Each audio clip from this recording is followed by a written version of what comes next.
right? Yeah. Whereas what's happening to the Rohingya Muslims doesn't, and what's happening in Yemen, again, the theory is it's our war on terror, so whatever's happening that's terrible, but it's making us safer. And that's just a thing we think and say and are conditioned to say because we want to normalize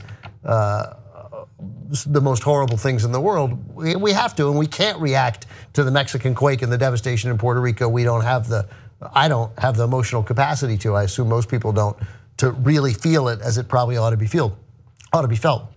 But we don't feel it. We don't.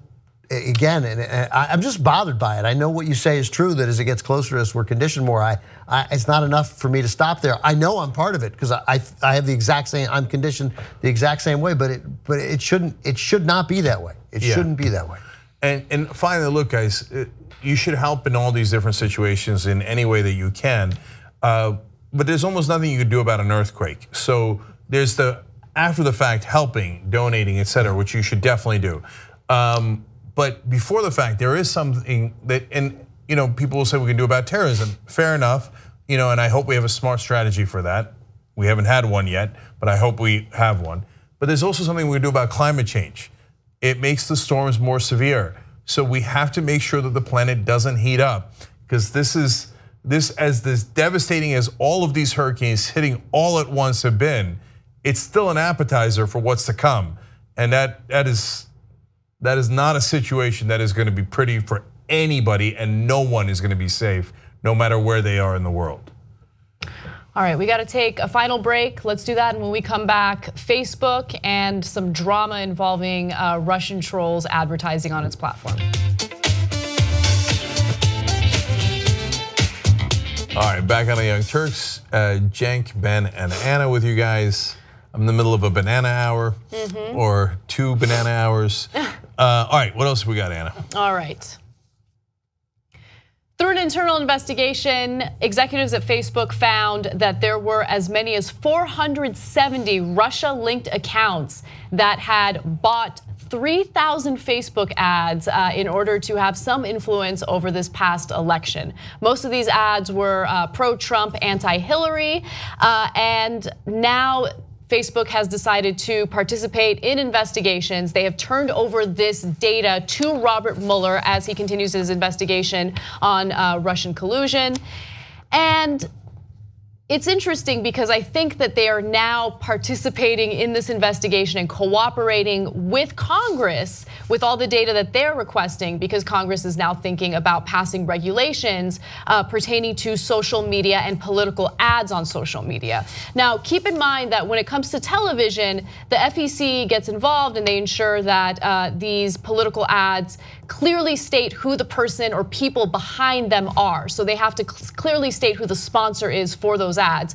That is not true of social media and political ads on those platforms. And so now politicians are thinking, primarily Democratic politicians, are thinking about drafting legislation that would make that mandatory, among other regulations. Well, I don't understand, Anna. I was told by somebody, there's no evidence that Russia meddled. There's no evidence.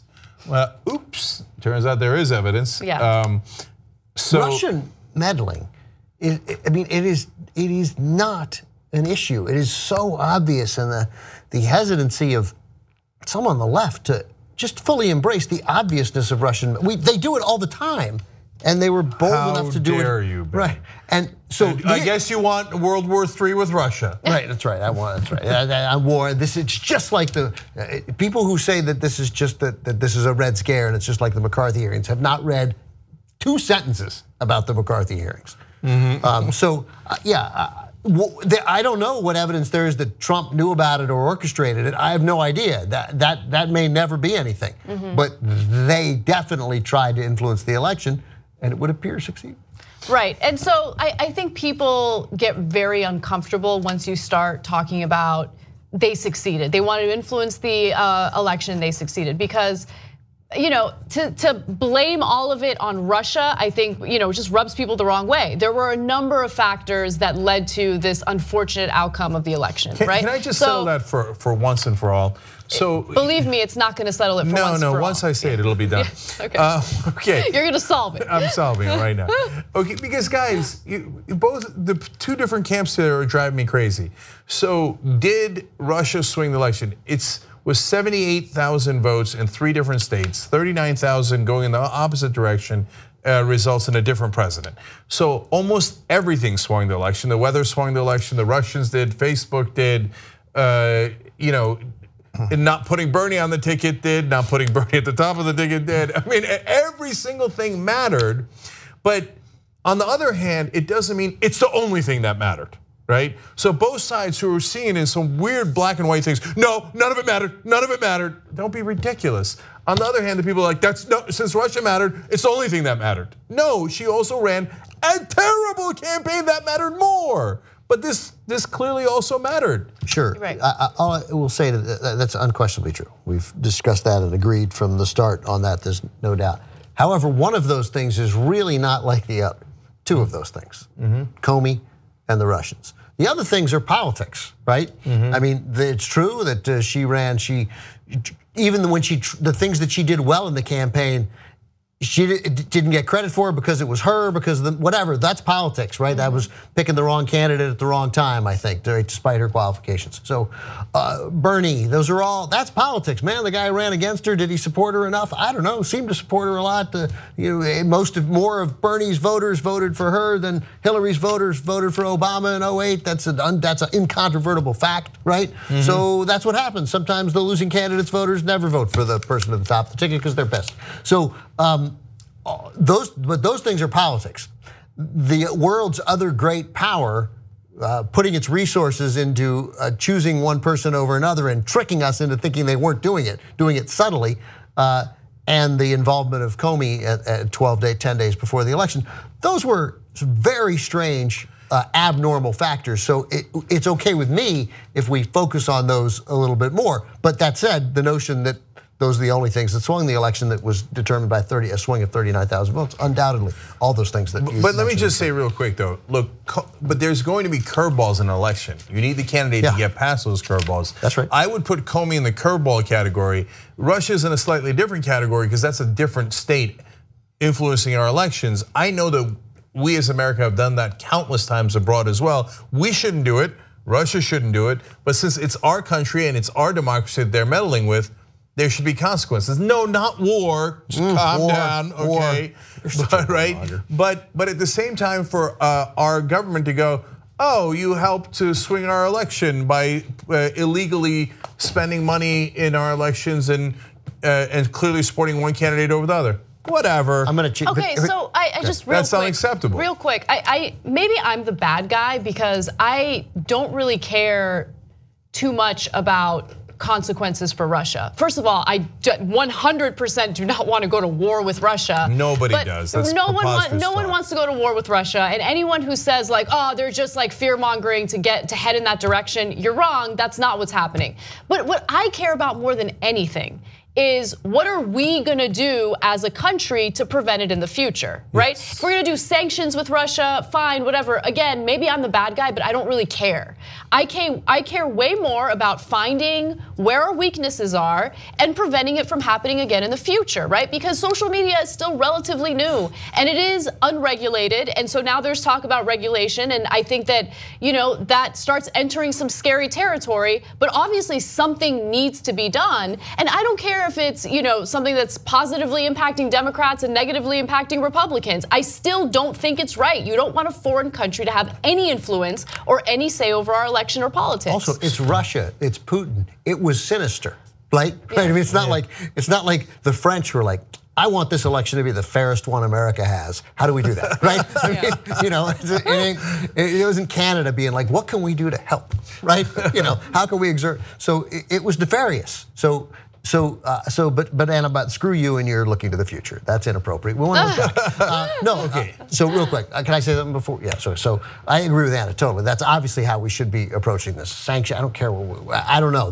What we do with Russia is a more consequential question for later. It's not war and it's not messing with their election, right? Right. But to your Comey was a curveball. It's more than a curveball. It's like they threw a fastball and they threw it from 40 feet. Like it was that kind of thing never happens that close, right? It just doesn't. Yes, it was technically because he was part of the government and there was an investigation. You can make an argument that it was a curveball, but it really wasn't a curveball. The Russians the umpires were robots, and they were like, no matter what the pitch was, it was a strike. You know, like it was in the dirt, right? Yeah, and that's much worse. So okay, so lastly on this is to just further support what Anna's saying.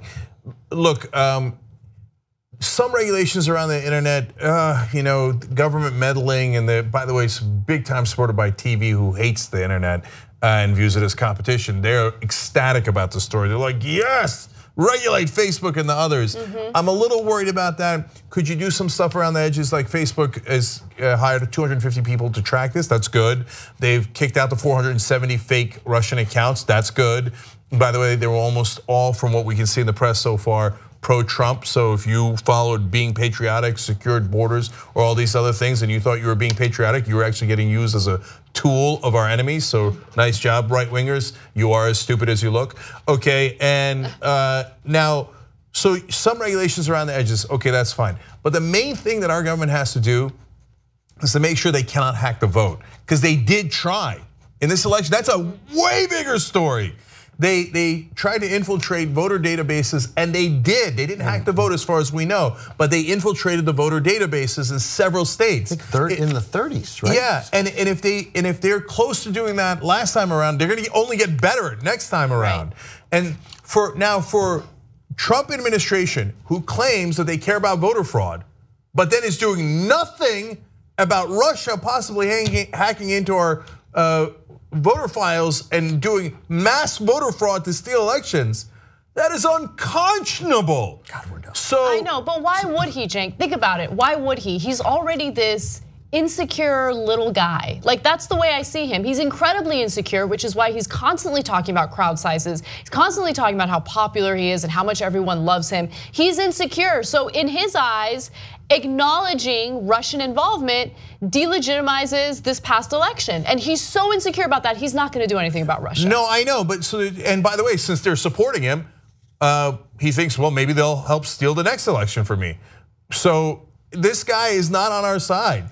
And so two things that are absolutely clear from that. When Donald Trump talks about voter fraud, he is a total fraud, complete liar. All it is to make sure people who are more likely to be Democratic, like African American voters, students, etc., cannot vote. They don't care about voter fraud at all. If they did, they'd be going ballistic to make sure the Russians are not hacking our elections. And then finally, Trump tweeted, "The Russia hoax continues. Now it's on Facebook. What about the totally biased and dishonest media coverage in favor of crooked Hillary?"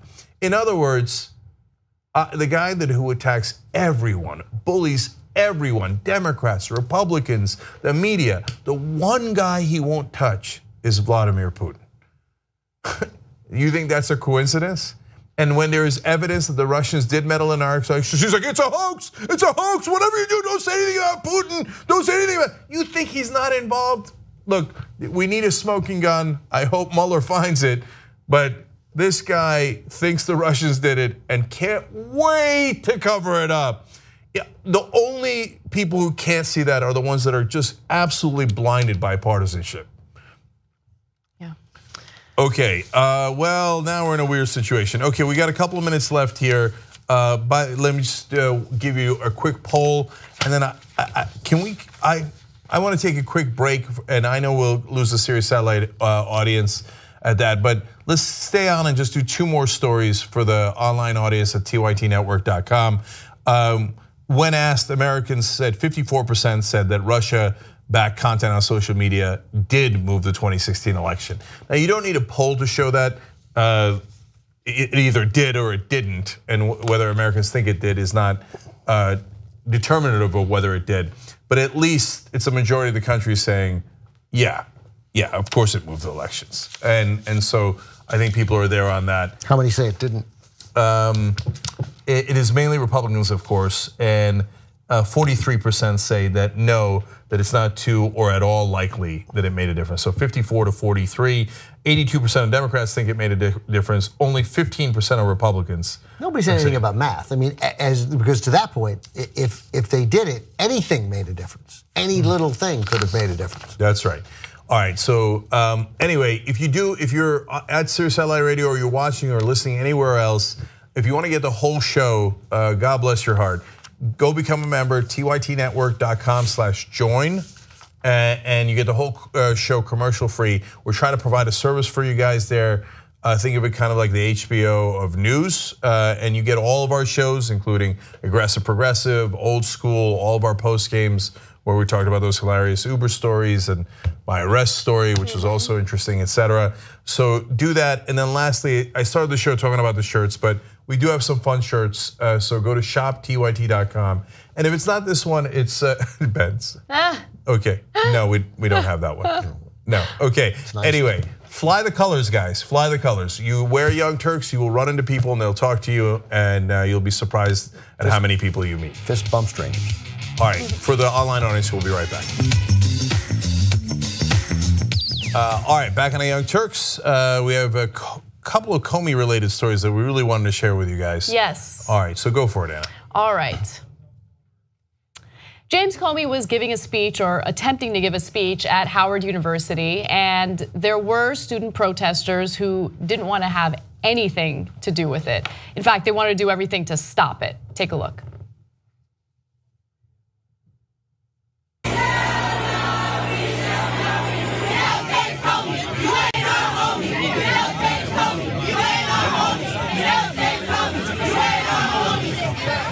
And I love the enthusiasm of the young folks. I just wish they would understand what a conversation is. A conversation is where you speak and I listen, and then I speak and you listen, and we go back and forth and back and forth. And at the end of a conversation, we're both slaughtered. So he did manage to finish his speech, and keep in mind that he has been appointed by Howard University to serve as the chair in public policy for the 2017-2018 academic year.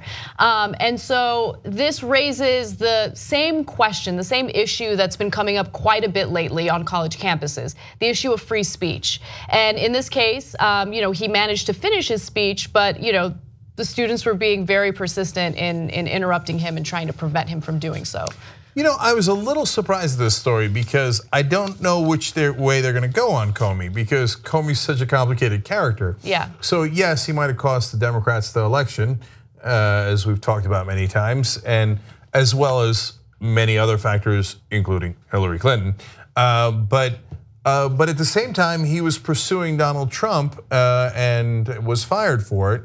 Or at least had begun to pursue Donald Trump. So I guess I was slightly surprised that they had this reaction. Although you can't beat the chant of "Get out, James Comey, you're not our homie." You cannot. The chant. You know how I feel about chanting. That's a great chant.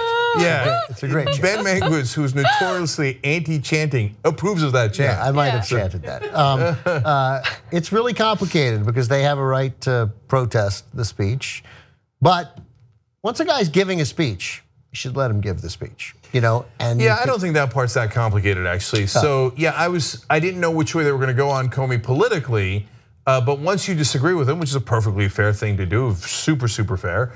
I think that the way I think it was Notre Dame students handled Mike Pence was better, where they made it clear that they were opposed to him. And they got up, and some walked out, and I think most turned their backs on him. So that allowed him to make his speech, but made a political point. Now, right-wingers get hurt no matter what. They think that they have a right to speak and everyone must love what they say. That's just not how it works. But especially on a college campus, I think everybody should be allowed to speak. And so Pence got to finish his speech. Now, Comey did it anyway, he soldiered on, but I wouldn't have tried to, and another thing, I think they did it with Pence, I'm not positive, but the chant in the beginning, give it a couple of minutes. You make your point. You want to turn around. You want to walk out. You want to do all those things. Great. You want to boo him afterwards, you know, or something. But yeah. But after the first couple of minutes and you've done a fun chant, then let the guy speak. That's my take on it. No, I think it's the right take. I mean, it's important, and there is supposed to, and college campuses are supposed to be, you know, the idea that there should be a free exchange of ideas is important, and at college campuses, it's not really a First Amendment issue. Nobody's getting arrested, nobody's going to prison, the government's not stopping anybody from speaking. But the free exchange of ideas, I think at colleges is important. Yeah. And the notion that there are some on the left who are opposed to that or bothers me, no question that it bothers me. So there are those on the left and the right who are opposed to that, and there was a pretty devastating study done by the Brookings Institution in regard to free speech on college campuses and how students feel about it. And this is so discouraging because it's worse than I thought, okay? The number of students who actually don't care that much about free speech, based on the results of this study, concerns me because a college campus is supposed to be a free marketplace of ideas, and it is a slippery slope. I hate slippery slope arguments, but if you start censoring speakers or banning speakers, first of all, no political party or political group should dictate what all the students get to hear on that campus, right? So if you're a liberal student and you hate these conservative speakers, I hear you, but not everyone on campus is liberal, and conservatives, you know, should have the right to hear from people that they're interested in hearing from as well, and vice versa, right? So let me give you the details of this survey because it's devastating. So a student group so they asked a bunch of questions. Here's one of the questions that Brookings Institution asked. A student group opposed to the speaker disrupts the speech by loudly and repeatedly shouting so that the audience cannot hear the speaker. Do you agree or disagree that the student group's actions are acceptable? Well, here is a graph showing you the number of people who agree. So 51% of these students surveyed said that they agree, okay? The majority, not small majority. It's okay to drown them out. It's okay to drown them out and not allow the audience to hear this person's speech or message. That's depressingly high. That is depressingly high. Now let's go back. Among students who identify as Democrats, the amount is 62% who think that this is okay. Among Republicans, it's 39%, independents, 45%. When it comes to females, 47%, males, surprisingly, 57%. So males are more likely than females to think that this type of behavior is acceptable. Okay, so let's go to the next question. Okay, before we do, let's just note that, come on, Democrats, you're supposed to be better than that. So the right wing is more authoritarian, and usually authoritarian leads to shutting down opposition speech. Progressive is supposed to be more open-minded. And I get it, there's a lot of pent-up frustration about the right wing steamrolling progressives. Not necessarily progressives, but certainly the Democratic Party over the last couple of decades. But this is not the right way to fight back. And look, shutting down other people's opinions is always in some way an admission of defeat. Yep. And you should never admit that. So when fundamentalists use violence to strike out against others, so let's say a fundamentalist Muslim or wants to kill someone because they've insulted his religion, that just means he doesn't think he's right and he can't debate with you, so he's resorting to violence rather than ideas. But shouting people down so they're not allowed to speak is a needless admission, like that you're almost not afraid of those ideas, but that you don't even want to allow it. It's just totally unnecessary. Just let them speak. They're deeply unpopular opinions. They're not going to get any traction, and you will easily defeat them in the battlefield of ideas. That's what progressivism is. So it's very disappointing that Democrats are more in favor of it than Republicans. I don't know who they, and I'm wondering if they have, I hope they have somebody in mind, because I get why you would petition your school to disinvite a speaker, right? But the list of people who've been disinvited is too long. Like there are people who I think you can take a stand and go, no, not at our school. If it's an official school invitation, if the Republican Party is inviting them, well then you got to let them come. That's it. But I mean, I could see protesting, I know you debated her, but I could see saying no to Ann Coulter. Right. But you can't say no to Ben Shapiro. Like, you know, like you don't agree with Ben Shapiro, but you got to let the guy gets to speak. There's no question that he gets to speak. I don't even care about having Ann Coulter. Yeah, Ann Coulter is deeply unpopular, right? Like deeply unpopular. So let her go share her deeply unpopular ideas. Just yesterday, she was calling for death squads to go after immigrants. Like she's a terrible, horrible person. But I think, go ahead. I just mean, I think that to death squads to immigrants, I think if your college is inviting her, you can say, no, we don't have to give a platform to someone who calls for death squads to immigrants. That's too far. Nuking Muslim countries, that's too far, right? Conservatives, who I think have largely deeply popular ideas like Ben Shapiro, but he's got an argument and you should hear him out. And if you want to have a counter protest, fine, but he gets to speak. I just mean there is some line. They can't invite anyone. If they said, like where Heinrich Himmler's coming in to speak, right? You could say, no, we're not going to hear from Joseph Stalin. We're not going to hear from Himmler, right?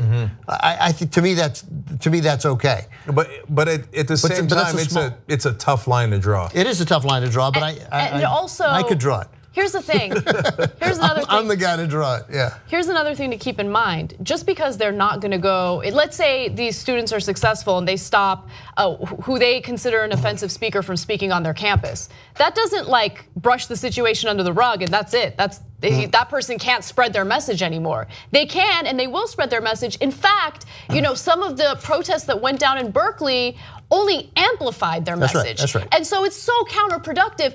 I mean, look, I agree with where the students are coming from, right? I feel them and it's frustrating. But at the same time, you gotta think about a strategy that's actually productive and makes them look like clowns and makes you look like the good guy, not you looking like the bad guy, which is how these situations usually unravel. I think it would be more successful if you just completely ignore them. No one goes to their speeches except for the few people from whatever patriot organization is at Berkeley. And then how about you host a progressive speaker that's obviously gonna attract a much larger crowd, That's right, yeah, or, and then show up afterwards and turn your back, whatever. There are plenty of symbolic gestures, but you gotta let the people, you basically have to let them speak. So let me tell you how much, because it's not just Berkeley. This is affecting every campus and it affects every speaker, every professor, if they're known to have any political ideology, right? Right now, in the department that I teach in, there's like nonstop ongoing discussions about First Amendment issues, right? So what do you do when a student walks into your classroom in the middle of your lecture and interrupts you because they don't like something that you've done in the past, something that you've said in the past? Like you have to now go through training and strategies in order to deal with these issues. And think about it, like a lot of professors barely get paid anything. They're working like crazy and it's a very selfless job, right? They're doing it because they love it. And so to add on to all of that stress, you have to worry about someone coming in and interrupting your class and trying to make it difficult for you to even get through your lecture. Like it's insane. Just guys, I had conservative professors, I had liberal professors. It's okay, it's okay. Look, I'm an agnostic. I have never ever wanted to shut down a religious person from speaking because I have no fear at all that they're going to convince me or convince someone else. Like, no, but you don't get it. Jesus was born of a virgin. Okay, you can make that case all day long, 1,000 times over. It's never going to be true. I'm not threatened by it. I'll, let them freaking speak. Okay, so, and by the way, at Berkeley, where they're doing that free speech week, there are now going to be counter speeches, and one of our hosts, Hassan Piker, is going to go. No, let me jump in because you guys should be aware of this because this is exactly what they want. So Milo Yiannopoulos, Ann Coulter, all the deplorable people that we know about, tried to do a free speech week at Berkeley. Berkeley was completely cooperating with them, but the student organization behind Free Speech Week did not meet the deadlines in order to have the indoor event. So the administrators are like, look, you're not giving us enough time to make sure we have the proper setup, the infrastructure, the cops necessary to keep the area secure. And unfortunately, we can't host it indoors anymore because you missed the deadline. You're gonna have to host it outside. I get a press release today, and guess what that press release said? Because the student organization is fearful of Antifa, they have decided to move Free Speech Week off campus. No, they're not fearful of Antifa. That's not what happened. They did not meet the deadlines, okay? But they twist the message and they make it seem like, oh, these liberals are trying to stop them from speaking. That's also, but like, it's so frustrating. So it's important that colleges have a free exchange of ideas. They do. And Milo and Ann, who else is going? Nobody knows. Okay. They keep lying. So those two people, like, look, man, if you got to have it off campus like that, that's actually kind of irrelevant. Like, here's what's not happening in America. Milo and Ann Coulter aren't being heard. I mean, they're being heard. They're being heard. They're being heard plenty, and they are in fact evidence that the First Amendment is working and working well. And if a school doesn't want to host them, they don't have to host them. And if a school invites them under the penumbra of the entire school to me rather than a specific organization in the school, I think students can say, no, we don't want that. And the school can react however they want, and then the people can go speak somewhere else. That's part of the exchange of ideas. Once they're coming, they get to speak. And by the way, the reason they don't want to do it off campus, which could be just as effective, is because they want the money. So it's not just about free speech, they get paid for these speeches. So anyway. So let me give you a few more results from this survey. Here's another question posed to the respondents. Let's go to graphic 13. A student group opposed to the speaker uses violence to prevent the speaker from speaking. Do you agree or disagree that the student group's actions are acceptable? No.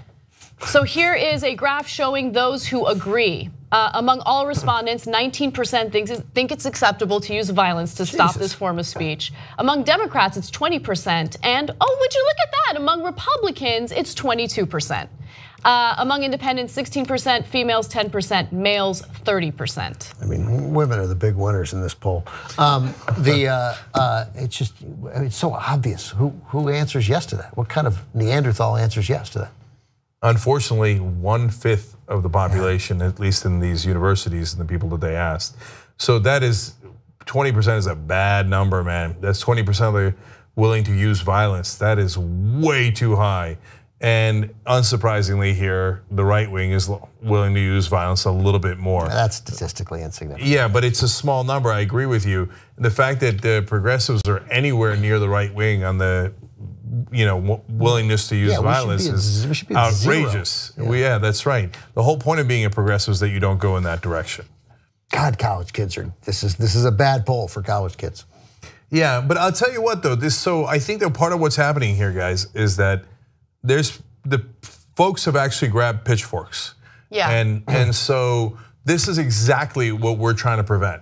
And I think that this is why I keep hammering the establishment. Because in their bubble, everything is wonderful, and they're not seeing these pitchforks, and we are, and they're right behind us. So we got to find a way to bring actual justice and equality to the country. Otherwise, this is going to go south, and it's going to go south pretty quickly. I mean, if that number moves from 20% to 40%, we're in a world of pain, and it then becomes a different country. To that point, just about pitchforks and anger and the establishment maybe not getting that, Dave Weigel wrote a tweet today that I retweeted that I liked quite a bit. It includes favorability ratings for Bernie Sanders and for Lindsey Graham. Oh, this ought to be great. So Bernie Sanders right now is at 57-33. Favorable, right? And Lindsey Graham, who is admittedly far less known and his numbers are he's at 56 unfavorable, 44 favorable. But he's also known a lot less, right? So, and then Weigel, while retweeting those numbers, wrote, in DC, Lindsey Graham is the affable green room guy. Yes. And Bernie Sanders is a wild leftist, right? Yeah, that's a great tweet by Dave. And in the world, Bernie Sanders is enormously popular, and Lindsey Graham is unknown and unpopular. Yeah, that's exactly right. And to this day, when I go to New York and DC, I just went to New York and I talk to folks who are well-meaning, good guys. They still don't get it. Bernie's wild-eyed, Bernie's radical. No, dude, that 20% that's willing to use violence, that's radical. Yeah, and also Bernie is nowhere near radical. And it's so, I mean, you don't have to have taken a bunch of government classes and spent your life studying politics to know that, like, Yeah, and the 17 Democrats who've come out for single payer, right? We're not about to get single payer. We're obviously not getting single payer in the Trump administration, right? That's patently obvious. He wouldn't sign it. Although who knows, it's him, actually. Yeah. But if Democrats were to win the Senate and the House, but he's not going to pay. But this is how that process works. And then when there's a negotiation, when there's another president, the negotiation includes a bunch of people arguing for single payer, and the negotiation is made over here. Yeah. And then who knows? In 20 years or 2 years, we may have it. It's not crazy. This is how you change the. This is how you get everybody covered. Yeah, it's just, man, sometimes I gotta say, man, that I can't stand Washington. The fact that they like Lindsey Graham and think that he's more representative of the American people, despite all available evidence than Bernie Sanders, it's just fucking gross. And it's what's gonna lead to bad things. They are so out of whack with the rest of the country. All right, anyways, we gotta go, guys. Today in the postgame, by the way, we have a heartwarming story of a TYT romance. Ooh, tytnetwork.com/join. Okay, have a great weekend. Bye-bye.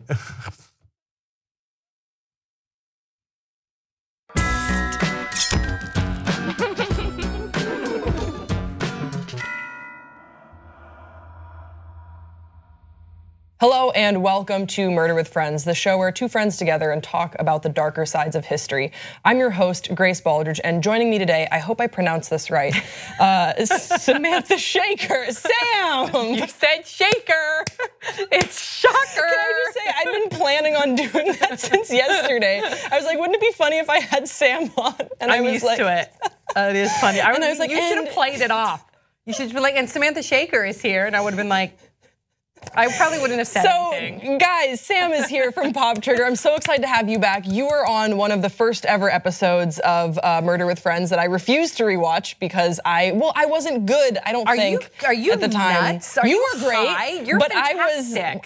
It's kind of cringy for me to watch older episodes, You're but fantastic. I'm so happy to have you back, especially because we've been talking about covering this case for a long time. I know it's been requested as well. We're talking about Jodi Arias today. And Jodi Arias, if you're not from the United States, was one of the major trials, cases that fascinated the American public for years. And I kind of was resistant to sit down and talk about it, but then I learned that you are somewhat of an expert on the case. Can you explain how you learned about Jodi Arias and how you came to know so much about her story? Yes, so I worked on a show on HLN, and HLN 5 years ago was all about covering trials. So they were covering Casey Anthony, and then Jodi Arias, and then Trayvon Martin, and in between that, I began working there right before, like at the tail end of Casey Anthony. This was on the Dr. Drew show on HLN, the tail end of Casey Anthony, and then right into the Jodi Arias show. And at that point, I was a regular guest. So I was on Monday through Friday, and then eventually I became the co-host of the show. But in that interim, we covered the Jodi Arias trial in and out. So that means every court document that was submitted to court, I had to read. Every photograph, which haunts you, like some of those photographs, because this is a horrific crime, and we'll get into the murder. So yeah, from the photographs to the documents to the interviews. So we would interview jurors to later on the people that were involved in the case. We did have like correspondents that actually did interview Jodi as well, but for 5 years we followed it because there's many layers to this case. There was first the criminal trial, then there was the aggregation phase, or then there's the sentencing phase, and this took over 5 years. So and I was at Dr. Drew for about 5 years. So to some degree, we always had some Jodi Arias to cover when we were there. If not, we were covering in the beginning every single moment of it. Yeah, and while this was a huge case for the United States, what I was surprised to learn from my research is that it didn't really transcend internationally that much. So for maybe a viewer that has never heard about Jodi Arias before or this trial, how would you sort of sum up what themes can they expect to hear about on today's show? Okay, so the themes, the reason why it captivated the public, and that's so, again, so sad to say, we talked about this, I think we were talking about O.J. Simpson. To say captivated, right? To say that it became like a circus and almost entertainment value is weird to say because this is somebody that lost their life in a very horrific way. But what the trial was really about was about, you heard a lot of sex because their relationship had to do with a lot of deviant sex in his mind, right? Because he was Mormon, and their relationship was primarily sexual, and that came up a lot during the trial, and that captivated the public.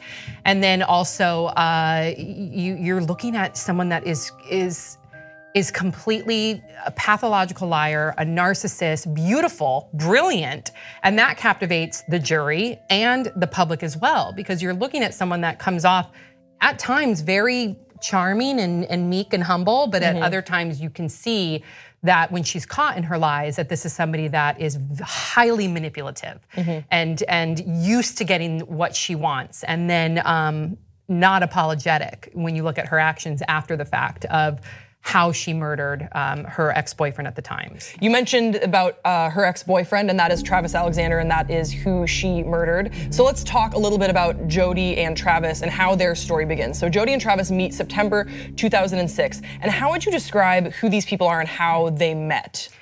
Well, Travis was very well liked. He staunch Mormon. I think that's important to bring up early on. Very staunch Mormon, and that is very important because that did affect his relationships in the sense that he would feel guilty when it came to sex. He would feel guilty even dating someone that wasn't Mormon. Jodi Arias later became Mormon because of him. Months after they started dating. Yeah, and that's also, there's other times where we were able to interview some of her friends in the past where she'd always kind of glob on to something, right? Right, so she and Travis meet at a work conference and in Vegas, in Vegas. Yeah. And they are really taken by each other. And at this point, it seems a lot of chemistry. Yeah, a lot of chemistry. It seems very mutual. And I want to go to our first clip, which is from a Lifetime movie that I'm sure you've seen. I did have to see that because we reviewed it. Yep. I did. It's a pile of horse shit. But let's take a look at this clip of how Lifetime depicts Jodi and Travis meeting for the first time. Gentle nudge. Yeah, that's me. Boys at me. I am so ready for a change.